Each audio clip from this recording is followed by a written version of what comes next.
How to return Savana products. Hello everyone, welcome back to our channel. So let's get started with the video.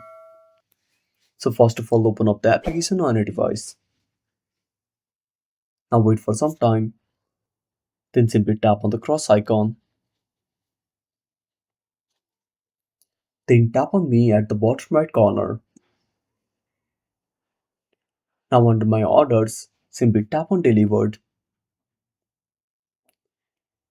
Now on this page you can find all of your delivered orders. Now to return them, simply tap on the product details and there you can find the return option. Now to check the return status, simply go back. Again under my orders, simply tap on returns. Now here you can find the return status of the products. And that's it.